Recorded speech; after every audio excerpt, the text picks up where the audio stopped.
Bonjour, bonsoir les matelots, on se retrouve aujourd'hui pour un nouvel épisode de Parlons peu, parlons bien sur l'épisode de Azurland 10.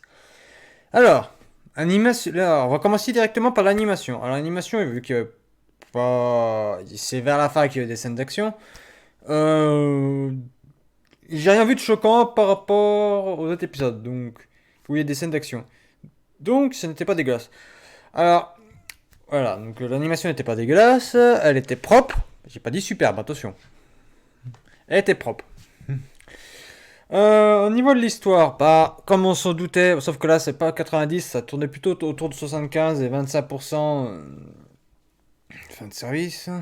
Histoire, pas de scène d'action. Euh, L'histoire, on en retourne avec Enterprise qui revoit Alterprise, hein, on peut l'appeler ça, hein, comme ça si vous voulez. Qui se transforme comme par hasard en Maggie dans une Small Break Every Day. Voilà, il se réveille. Euh, Il y a le générique, on tombe sur les starters, sauf Z23, qui sont Javelin, La Fée, Ayanami, avec Unicorn, qui sont dans un sauna. C'est un gros fan service. Alerte Lolicon. Enfin bon, alerte Lolicon, tout ça. Ensuite, on retourne dans une scène avec à la cafétéria avec Enterprise et Belfast qui sont l'une en face de l'autre, qui se font un peu la gueule, et t'as les destroyers US qui sont en train de la regarder, qui font une scène de ménage entre couples, il y a des tensions. Allez, comment rajouter un peu plus de fan service, enfin, provoquer des. Comment dire euh, des fan stories, des fictions et tout ça, avec Enterprise et Belfast, qui à la base, je vous rappelle, ne communiquent pas entre elles, hein. C'est juste l'anime qui est en train de faire ça, hein. Ils sont en train de l'accentuer à donf, d'ailleurs. Ensuite, grosso modo, ça parle. Pas grand chose. Ensuite, on retourne au niveau du cube noir. Enfin, le cube noir, ouais, on peut appeler ça. Ou la boîte noire. Littéralement. Mental Cube, hein. Ils disent Kuroi Mental Cube, hein. Mais bon, je m'appelle bien dans le titre français, c'est boîte noire. Ils ont traduit ça par boîte noire. On va trouver la boîte noire, hein. Voilà, c'est un avion qui se crash, hein. Faut trouver la boîte noire. Ah mon dieu. Bon. Et à ce moment-là, ils se font attaquer par une sirène qui est purifieur. Voilà, purifieur. Purificateur en français. Qui s'embarque du cube, qui ne tue personne, et surtout cela.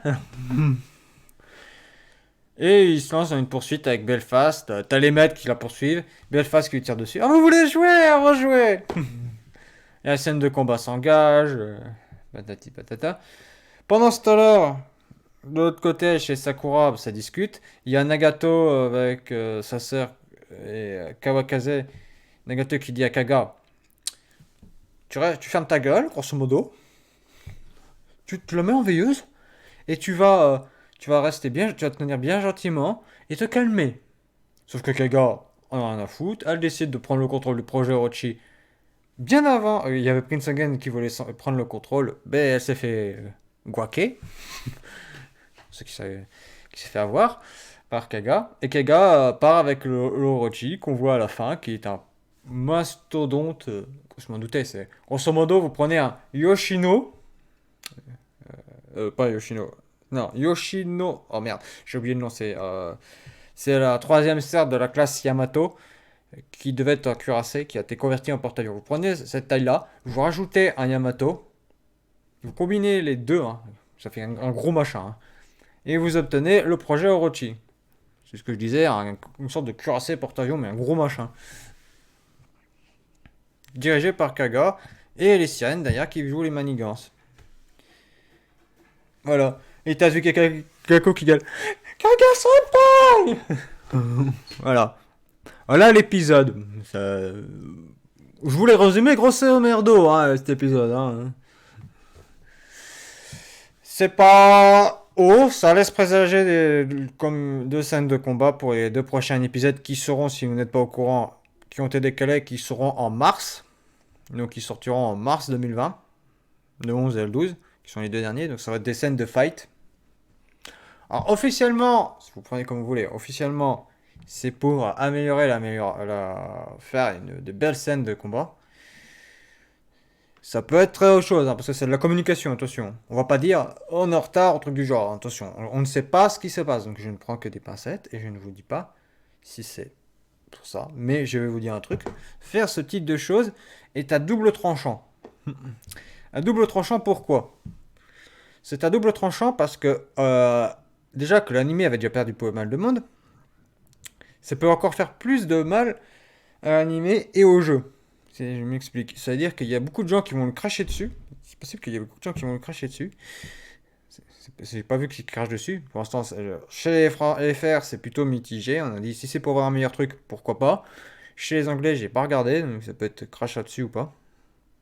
Mais si jamais ils se vautrent au mois de mars, avec le 11 et le 12, le jeu va bouffer dans la gueule bien sévère. Il y a beaucoup de joueurs qui vont quitter le jeu. Ils vont tout claquer, ils vont quitter le jeu, ils vont dire et c'est bon, vous foutez de la gueule du monde, on fout le camp. Et votre animé, c'est de la merde. Ce qu'ils n'auront pas tort. Pour l'animé, attention. Parce que l'animé fait du mal au jeu pour le moment. Pour moi, c'est mon avis. Hein. L'animé fait du mal au jeu. Après, c'est assez fidèle. Enfin, assez fidèle. Sachant qu'on ne peut pas perdre de navire. Les navires, ils sont hors d'usage, mais ils sont pas morts. C'est pas comme sur Concol où vous perdez le navire, vous le perdez définitivement. Il faut reformer pour le récupérer. C'est ça le petite ambiguïté. Mais après, ça peut être positif. Si on a un bon gros final avec une belle fin et tout ça, même si j'ai des doutes, parce que bon, voilà. euh, Au moins, on a réussi à sortir du truc avec Ayanami et tout ça. Ça, c'est déjà un bon point. Mais ça a quand même pris pas mal de temps. C'est ça qui est un peu dommage. Après, je sais qu'il faut mettre en place des éléments. Nous, il faut pas vous dire, mais l'anime s'adresse d'abord aux fans du jeu. C'est ça le truc. Il s'adresse d'abord aux fans du jeu. Il y a plein de références avec des scènes, des plans fixes. On voit des ship girls, on voit Sirius, on voit, par exemple, on voit Amagi. C'est du fan service. Par contre, on n'a pas vu Bismarck. Qu'on voit, je précise, ni Charnorst et tout ça, qu'on voit dans l'opening. Je vous rappelle que le Prince Eugen, ainsi que les autres navires allemands, ils étaient surtout dans le Pacifique, dans l'Atlantique et en Méditerranée. Hein. C'était surtout l'Atlantique et la mer de Manche. Ils faisaient, dans le nord de l'Europe. Mer Baltique et tout ça. Et ils n'étaient pas dans le Pacifique. Donc, les Allemandes, là, voilà. Pour ceux qui me diraient, ouais, mais Bismarck, elle était dans l'Atlantique. Voilà, moi, je vous sors ça. Puis le Prince Eugen a été un moment dans le Pacifique quand l'Allemagne a capitulé sans condition et qu'elle a servi comme un gâteau de cible pour les ogives nucléaires américaines. Voilà. Il n'y a qu'à ce moment-là. C'est tout. Faut pas aller plus loin, les mecs. Voilà. Surtout, bon, on va attendre en mois de mars, on verra, on donnera le jugement définitif. On verra bien ils ont fait un beau truc ou pas. Si je devais juger pour l'instant, je mets 6 sur 10. Hein. Pas sur 20, hein, sur 10. Voilà. Moi, je vous dis à la prochaine. Allez, bonne année.